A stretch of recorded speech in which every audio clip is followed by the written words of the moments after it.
अस्सलामुअलैकुम student. MCQ series जिसका आपके लिए आगाज़ किया गया था, आज चैप्टर नंबर 5 के एमसीक्यूज़ करेंगे। एमसीक्यूज़ पेपर का एक इम्पोर्टेंट पार्ट है स्टूडेंट, जिसके एमसीक्यूज़ 15 के 15 सही हो जाते हैं, आगे उसके लिए पास होना मुश्किल नहीं रह जाता। तो हम अपने एमसीक्यूज़ को शुरू करते हैं, तवज्जो से समझिएगा ताकि आप भी बोर्ड में पूरे नंबर ले सके।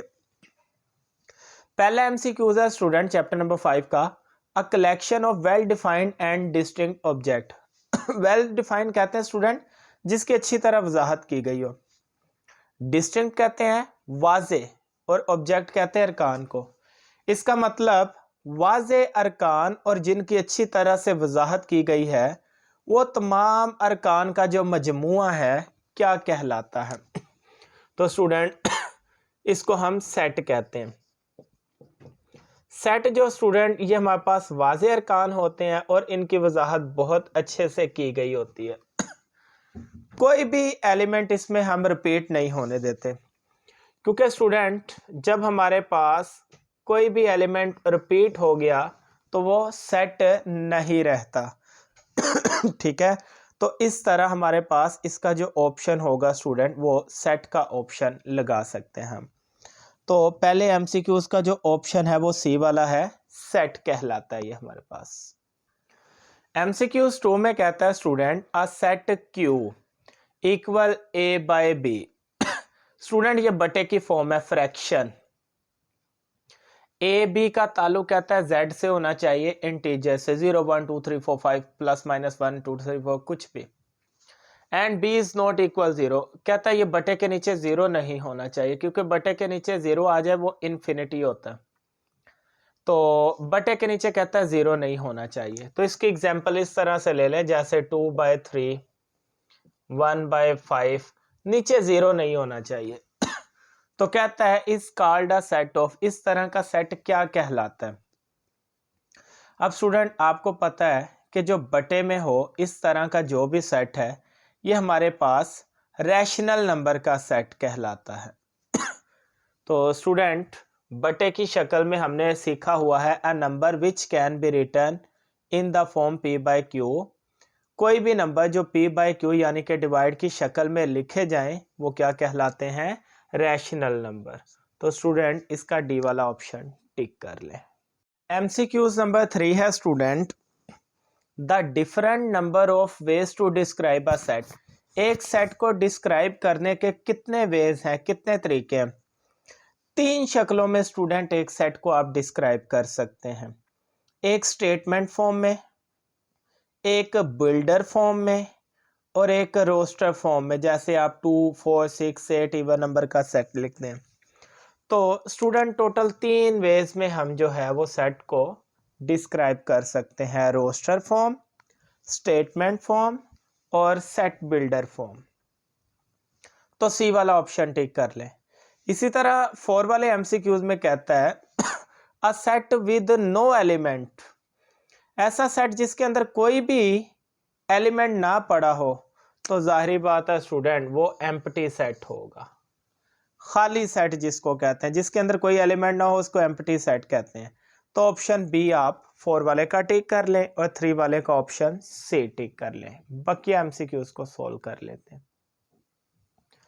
एमसीक्यूज नंबर 5 जो है स्टूडेंट इसमें कहता है द सेट x जबकि x belong to w whole number and x smaller and equal 101।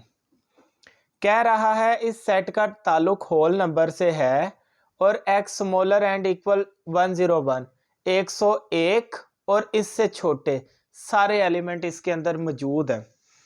मतलब होल नंबर 0 से शुरू होता है, 0 1 2 3 और 101 तक इसके अंदर सारे सेट पड़े हैं। तो इस सेट का नाम क्या होना चाहिए? Infinite set. इनफाइनाइट कहते हैं जिसके अंदर बेतहाशा अनलिमिटेड वैल्यू हो जिसको आप गिन नहीं सकते। सबसेट, किसी भी सेट के आगे जो हमारे पास पॉसिबल सेट्स बनते हैं सबसेट की शक्ल में। सी कहता है नल सेट के इसके अंदर कुछ भी नहीं पड़ा, जबकि डी में कहता है फाइनाइट सेट। फाइनाइट सेट वो है जिसकी वैल्यू लिमिट में हो, गिनी जा सकती हो। तो होल नंबर 0 1 से शुरू होके 101 तक हम सारे गिन सकते हैं। तो स्टूडेंट फिर ये फाइनाइट सेट होगा जिसको हम गिन सकते हैं। तो पांचवें का स्टूडेंट आप डी वाला ऑप्शन लगा सकते हैं। छठे पे कहता है the set having only one element. जिस सेट के अंदर स्टूडेंट आपको सिर्फ एक ही एलिमेंट नजर आए उस सेट को कहते हैं सिंगलटन सेट। सिंगल एलिमेंट उसमें होता है ना, तो इसलिए स्टूडेंट उसको कहते हैं सिंगलटन सेट। 6 एमसीक्यूज हो चुके हैं, चलते हैं बाकी एमसीक्यूज की तरफ। एमसीक्यूज नंबर 7 में स्टूडेंट कहता है power set of an empty set. Empty set का जो पावर सेट है वो क्या होता है स्टूडेंट? हर सेट का कोई ना कोई पावर सेट लाजमी होता है। तो अब हमने इसको सोल्व करना है। पावर सेट जितने भी होते हैं एक सेट के, उसको हमने बड़ी ब्रैकेट में बंद करना होता है। अब देखें स्टूडेंट, हर सेट का एक सबसेट होता है जो कि एम्प्टी सेट होता है, और इसी तरह एम्प्टी सेट का जो पावर सेट है, एम्प्टी सेट फाई को कहते हैं या खाली ब्रैकेट को। वैसे तो हमने पढ़ा हम खाली ब्रैकेट या फाई जो है फाई के साथ हम ब्रैकेट का इस्तेमाल नहीं कर सकते। अलबत्ता खाली सेट जब भी लिखना होता है पावर सेट के अंदर वो लिखा जाता है।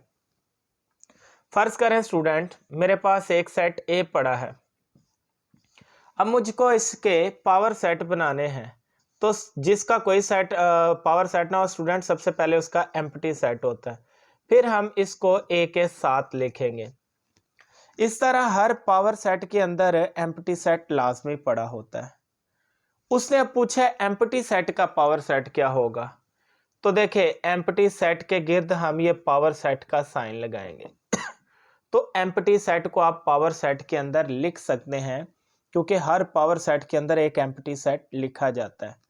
तो इसलिए इसका ऑप्शन डी वाला करेक्ट होगा। अक्सर बच्चे पजल हो जाते, परेशान होते हैं कि हम एम्प्टी सेट फाई को तो ब्रैकेट के अंदर लिख नहीं सकते, अलबत्ता पावर सेट में हम फाई को ब्रैकेट के अंदर लिख सकते हैं, इसलिए इसका डी वाला ऑप्शन करेक्ट है।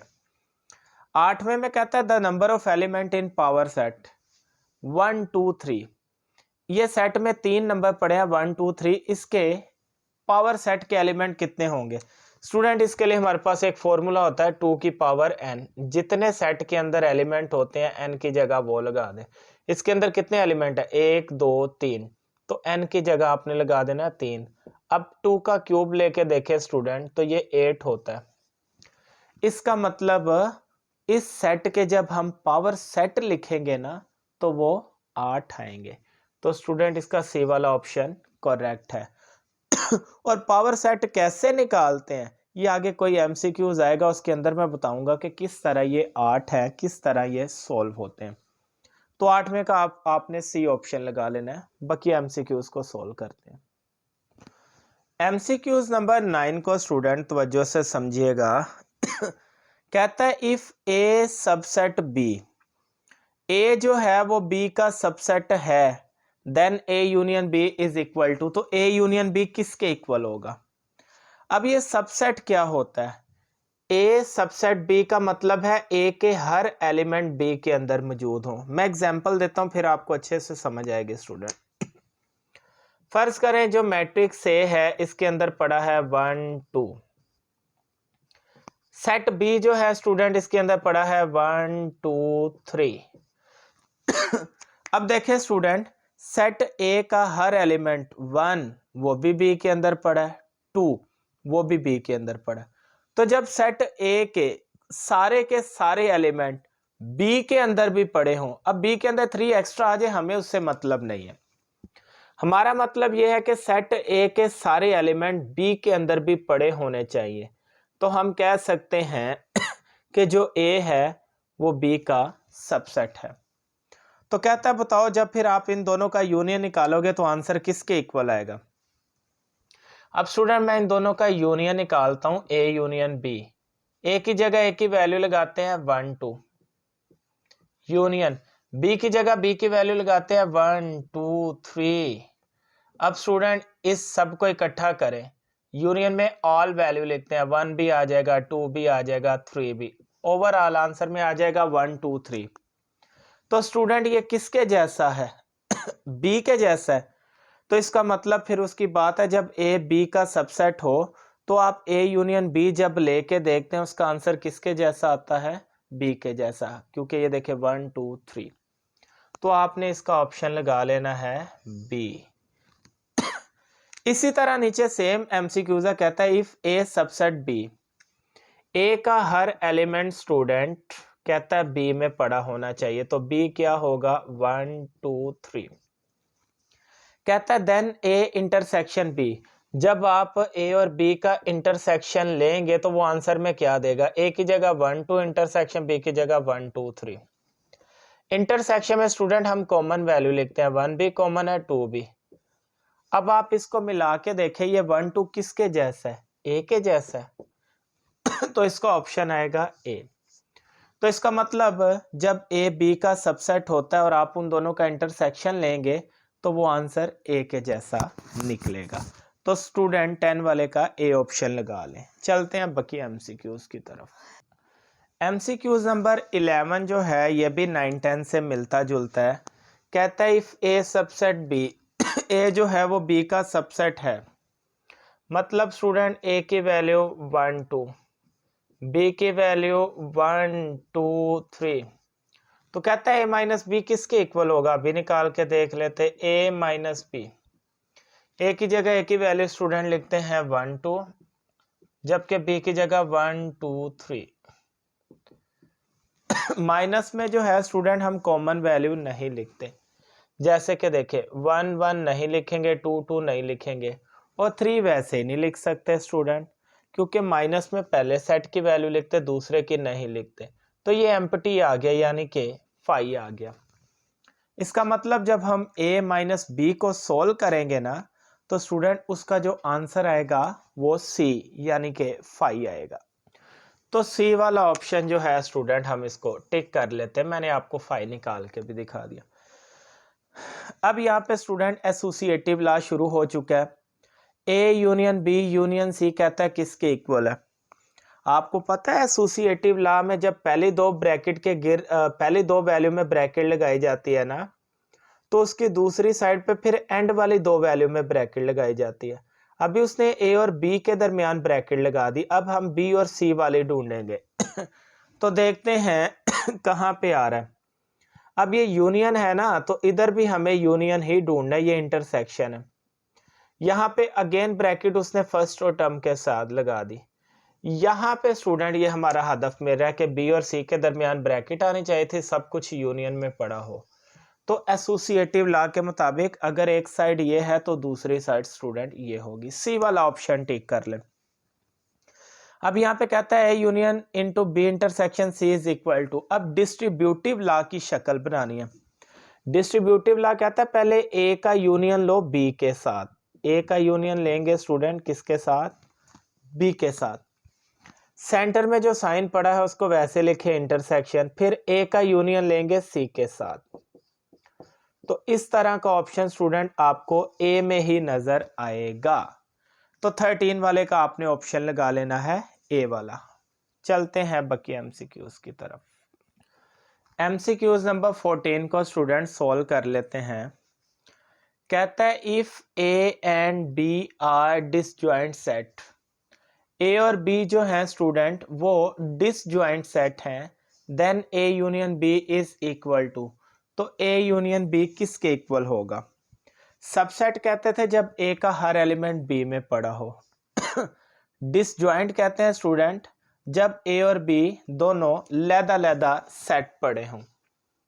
जैसे कि देखिए अगर ए की वैल्यू स्टूडेंट पड़ी है 1 2, बी की वैल्यू पड़ी है 3 4, दोनों के सेट की वैल्यू लैदा। अब मैं इनका यूनियन लेता हूं, ए यूनियन बी, ए की जगह 1 2 यूनियन बी की जगह 3 4। ओवरऑल इसका आंसर यूनियन में ऑल वैल्यू लिखते हैं तो 1 2 3 4 यूनियन में सारा कुछ आ जाएगा। इसी तरह ए यूनियन बी का आंसर तो आ गया 1 2 3 4। तो जब आप बी यूनियन ए लिखेंगे, बी की वैल्यू पहले ए की बाद में, तब बी यूनियन में सारी वैल्यू लिखी जाएगी, तब भी 1 2 3 4 ही आएगा। तो इसका मतलब डिसजॉइंट सेट में ए यूनियन बी किसके इक्वल होता है? बी यूनियन ए के इक्वल होता है। तो 14वें का स्टूडेंट डी वाला ऑप्शन लगा लें। इसी तरह 15वें में कहता है if number of element in set A is 3 set ए में कहता है अगर 3 एलिमेंट है एंड बी इज 4 और बी में 4 एलिमेंट है तो देन ए क्रॉस बी किसके इक्वल होगा। तो स्टूडेंट ए की जगह अगर मैं 3 पुट करूं, बी की जगह मैं 4 एलिमेंट पुट करूं, 3 4 आर 12, तो टोटल उसके अंदर जो एलिमेंट आएंगे स्टूडेंट वो 12 आएंगे। इसी तरह 16वें में कहता है if number of element in set A is 3 and set B is 2, A में 3 एलिमेंट और बी में 2 हो, then number of binary relation कितने होंगे ए क्रॉस बी में। तो स्टूडेंट इसका जो हमारे पास फॉर्मूला होता है बाइनरी रिलेशन का वो होता है 2 की पावर m मल्टीप्लाई n, और यहाँ पे उसने ए बी का वर्ड यूज किया तो इसकी जगह हम लिख देते हैं a मल्टीप्लाई बी। तो 2 की power a multiply B formula student 2 आ गया। वैसे a की जगह a के एलिमेंट उसने 3 बताए हैं, b की जगह b की वैल्यू 2 लगाते हैं। 3 2 6 तो 2 की पावर 6। तो स्टूडेंट इसका जो ऑप्शन है वो बी वाला करेक्ट होगा 16वें का 2 की पावर 6, क्योंकि 3 को 2 से मल्टीप्लाई करेंगे तो 6। बाकी एमसीक्यूज को सॉल्व कर लेते हैं स्टूडेंट्स। एमसीक्यूज नंबर 17 में स्टूडेंट हमें कहता है द डोमेन ऑफ आर, इस आर की डोमेन बताएं। स्टूडेंट याद रखिएगा पेयर में ये हमारे पास ऑर्डर पेयर होते हैं। हर ऑर्डर का पेयर का पहला एलिमेंट डोमेन और दूसरा एलिमेंट रेंज कहलाता है। यहाँ पे पहला एलिमेंट देखें स्टूडेंट 0, यहाँ पे 2, यहाँ पे 3, यहाँ पे फिर 3, और हम सेट के अंदर कोई भी वैल्यू रिपीट नहीं करते तो इसका मतलब इसकी जो डोमेन है वो क्या आएगी 0 2 3। तो ऐसा ऑप्शन आपको कहाँ नजर आएगा स्टूडेंट, बी में पड़ा होगा 0 2 3। आगे 18वें में कहता है the range of R, R की रेंज क्या होगी। रेंज कहते हैं दूसरे एलिमेंट को। इसमें 3 है, इसमें 2 है, इसमें 1 है, इसमें 4 है। तो अरेंजमेंट करें तो स्टूडेंट ये बनता है 1 2 3 4। तो सी वाले ऑप्शन में ये रेंज पड़ी है 1 2 3 4। इसी तरह 19वां एमसीक्यूज जो है कहता है ये पॉइंट किस क्वाड्रेंट पे लाई करता है। ये तो 9th क्लास में भी स्टूडेंट आपने पढ़ा ग्राफ के चैप्टर पे। ये हमारे पास x होता है, ये x बार होता है, ये y होता है, ये y बार। पेयर में पहली वैल्यू स्टूडेंट x की होती है, दूसरी y की। x माइनस का कहाँ पे है, ये बार वाला x माइनस का होता है, और ये y प्लस का। तो स्टूडेंट y प्लस का ये हमारे पास पड़ा। इन दोनों वैल्यू को मिला के कौन सा क्वाड्रेंट बनता है, तो स्टूडेंट ये सेकंड क्वाड्रेंट। ये फर्स्ट होता है, ये सेकंड, ये थर्ड और ये 4। लेकिन ये दोनों का मिलाप करें तो सेकंड क्वाड्रेंट पे ये पॉइंट लाइज करता है। लास्ट एमसीक्यूज नंबर 20 को सोल्व कर लेते हैं। लास्ट एमसीक्यूज नंबर 20 को स्टूडेंट सोल्व कर लेते हैं। कहता है जो रिलेशन है 1 2 2 3 3 3 3 4, ये कौन सा रिलेशन है। आपको पता है स्टूडेंट पेयर में जो पहली वैल्यू होती है ये डोमेन तो होती है और ये ए की वैल्यू होती है। मैं यहाँ पे लिखता हूँ 1 2 3, 2 भी है 3 भी है, और 3 रिपीट है तो रिपीट हो तो सेट में एक दफा आती है, इसको मैं सेट ए का नाम देता हूँ। दूसरी वैल्यू जो होती है स्टूडेंट ये बी की वैल्यू होती है, यानी कि डोमेन 2 3 4। तो यहाँ मैं लिखता हूँ 2 3 4, इसको मैं नाम दे देता हूँ सेट बी का। अब स्टूडेंट यहाँ पे देखिए 1 का रिलेशन बनेगा 2 के साथ, 2 का रिलेशन बनेगा 3 के साथ, और फिर स्टूडेंट उसने क्या किया 3 का रिलेशन 3 के साथ बना दिया, और इसी तरह 3 का रिलेशन 4 के साथ बनेगा। अब ये जो 3 है ना स्टूडेंट, ये 3 के साथ भी रिलेशन बना रहा है जबकि 3 जो है ये 4 के साथ भी रिलेशन बना रहा है। हमने तो पढ़ा था सेट जो है वेल डिफाइंड और डिस्टिंक्ट ऑब्जेक्ट जिसमें यूनिक वैल्यूज को लिया जाता है। ये 3 इसके साथ भी पेयर बना रहा है, ये 3 इसके साथ भी पेयर बना रहा है तो इसमें यूनिक तो नहीं ना आ रहा, ये एक ही एलिमेंट 2 के साथ अटैच हो रहा है। तो जब एक ही एलिमेंट दो के साथ अटैच हो, वेल डिफाइंड ना हो, तो स्टूडेंट वो नॉट अ फंक्शन होता है, वो हमारे पास फंक्शन नहीं होता। तो सी वाला ऑप्शन करेक्ट होगा कि ये फंक्शन नहीं है, क्योंकि ये यूनिक पेयर नहीं बना रहा।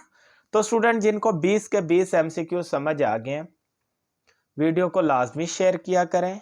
चैनल को जिन्होंने अभी तक सब्सक्राइब नहीं किया वो भी कर लें, और लाजमी वीडियो को हर एक को लाइक किया करें, कमेंट किया करें। अल्लाह हाफिज।